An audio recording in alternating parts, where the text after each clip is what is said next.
Leonardo was an incredibly visual and dynamic thinker, and this exhibition really lifts the lid on his incredibly creative mind, his relentless pursuit of knowledge. There are secrets, and then there are secrets that change the world.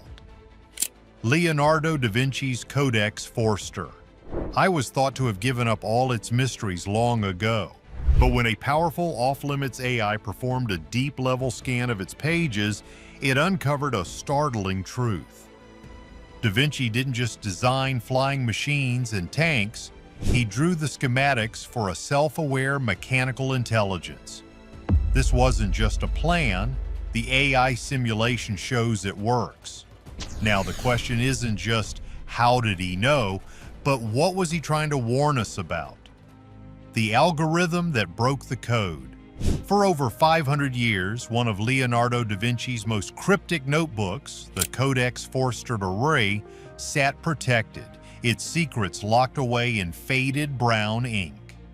Housed in the Victoria and Albert Museum in London, this collection of notes from around the year 1500 was seen as a brilliant but chaotic jumble of ideas, sketches on geometry, hydraulic engineering, and perpetual motion machines.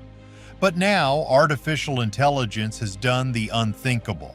A team of rogue researchers using a forbidden quantum algorithm has scanned the codex. What they uncovered wasn't just a new machine, it was a warning. A device so terrifyingly advanced, so far ahead of its time that it leaves modern experts completely shaken. It all started with a simple goal: use a new generation of AI to create perfect three-dimensional models of Da Vinci's inventions. Most AI can only process information linearly, step by step. But this was a quantum AI, a machine that could look at every possibility at once, thinking in layers of probability and patterns invisible to the human eye. The team focused on a peculiar diagram from the Codex, a sketch that had long puzzled historians. On the surface, it looked like a complex mechanical calculator filled with 13 interlocking gears. Leonardo's notes, scrawled in his signature reverse Italian mirror writing, described it as a device for summing measures. It was clever, but nothing world-changing. At least, that's what everyone thought. Get this. The moment the quantum AI laid its digital eyes on the high-resolution scan, it didn't just see the drawing, it saw through it. Using imaging technology far more powerful than simple X-rays, it detected faint graphite underdrawings, lines that Leonardo had erased but that had left microscopic traces on the parchment fibers. These were not simple corrections. They were a second hidden schematic layered beneath the first. It's funny when you think about it. For 5 centuries, historians saw a calculator, but the real secret was hiding in plain sight, just a few microns beneath the surface. The AI began to piece together this ghost image, and the machine that emerged was a whole different ballgame. It wasn't just a calculator, it was something alive. The AI built a virtual three-dimensional model based on this hidden schematic. When the researchers ran the simulation, they watched in stunned silence. The gears turned, but not in the way a simple adding machine would. They moved in a complex, adaptive pattern. The AI noted that the machine was demonstrating what it called mechanical memory. After running a calculation, the gears would settle into a slightly different resting position, remembering the previous operation. The more calculations it ran, the more efficient it became, with the gears adjusting their alignment by fractions of a millimeter to reduce friction. The machine was impossibly learning. It was optimizing itself. This is a concept that forms the very basis of modern AI. Yet here it was designed by a man with a quill and ink 500 years ago. What Da Vinci saw in his mind, he may not have seen in his own time. But here's the kicker. The AI detected a series of almost invisible symbols etched into the margins of the page, symbols that weren't part of any known language. When the AI cross-referenced them with every text ever written, it found only one match: an obscure alchemical text describing the fundamental patterns of the universe. When translated, these symbols formed a mathematical formula, a formula that describes the principles of quantum superposition. That's the idea that a particle can exist in multiple states at once, a cornerstone of quantum mechanics not formulated until the early 20th century. What in the world was this formula doing in a 15th century notebook? A device that could think, powered by a formula that shouldn't exist. Nature's code in metal and wood. As the AI dug deeper into the hidden layers of the sketch, it uncovered something even more profound. The faint graphite lines it had first detected weren't random. They formed a breathtakingly precise and beautiful pattern, a Fibonacci spiral. This pattern, also known as the golden ratio, is nature's secret code. You see it in the curl of a seashell, the unfurling of a fern, the spiral arms of a galaxy. Leonardo was famously obsessed with this ratio, using it to create the perfect proportions in paintings like the Mona Lisa and the Vitruvian Man. It seems he wasn't just using it for art, he was building it into the very soul of his machine. This meant the device wasn't just designed for cold, hard math, it was built to reflect the organic, elegant logic of nature itself. The AI theorized that by arranging the gears according to this spiral, the machine could process information in a way that mimicked natural growth, making it far more powerful than a simple mechanical device. It connected art, science, and the cosmos in one single invention. But what was its purpose? The A. I kept running simulations, rearranging the gears in thousands of different configurations based on Leonardo's hidden notes. And that's when it made another shocking discovery. When the gears were arranged in a slightly different way, the machine could do something else entirely. It could measure the stars. The ratios of the gear movements aligned perfectly with the celestial distances laid out in 16th century navigational charts.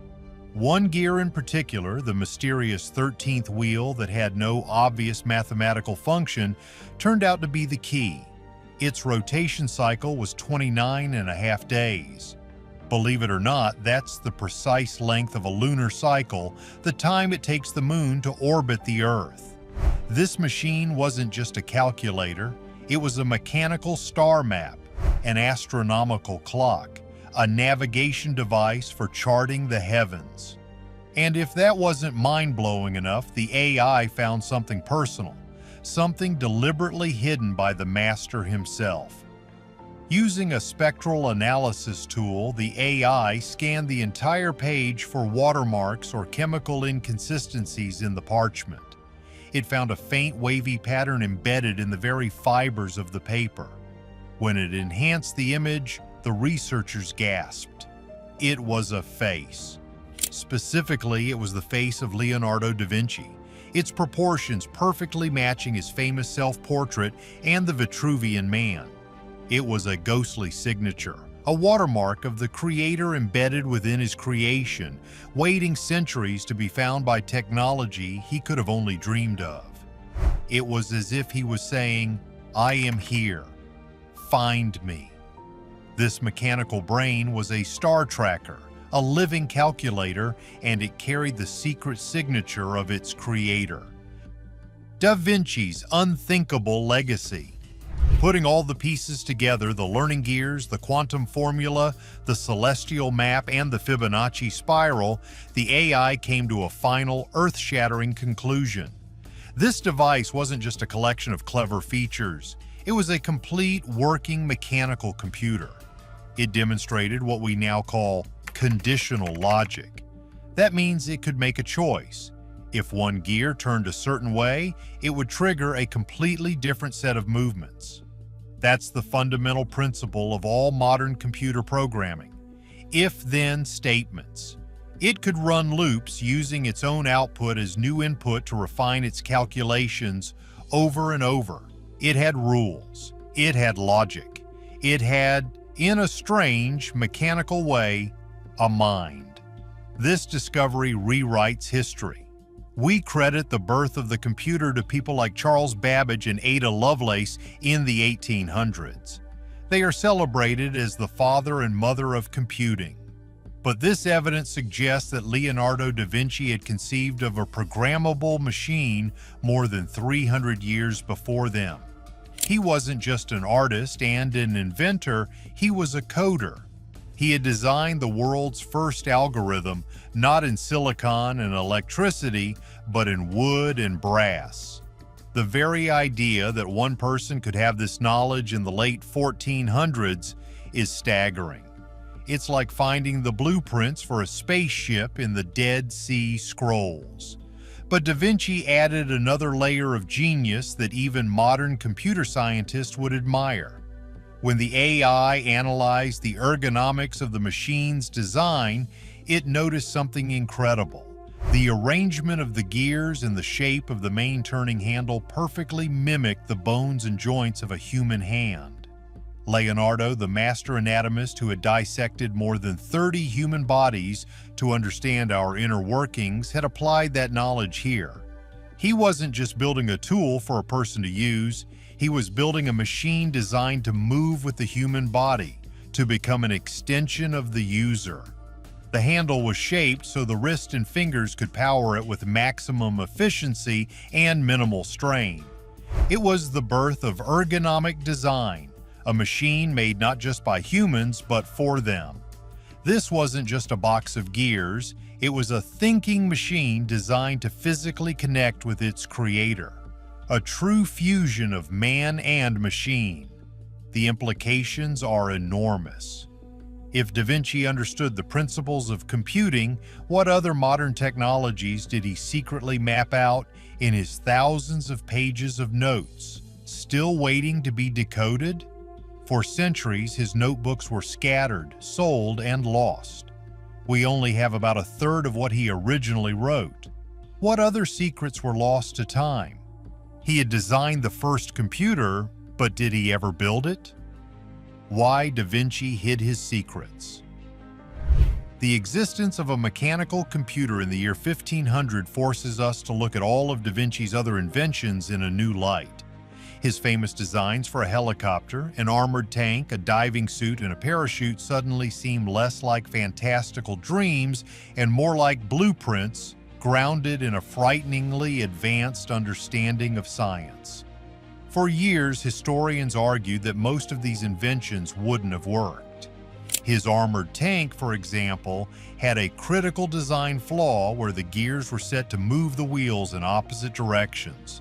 But some now speculate this wasn't a mistake. It was deliberate sabotage. Da Vinci may have included these flaws on purpose, terrified of what would happen if his war machines fell into the wrong hands.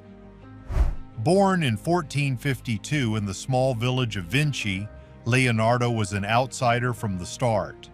As the child of an unmarried lawyer and a peasant woman, he was denied a formal education and couldn't join the guilds of the powerful.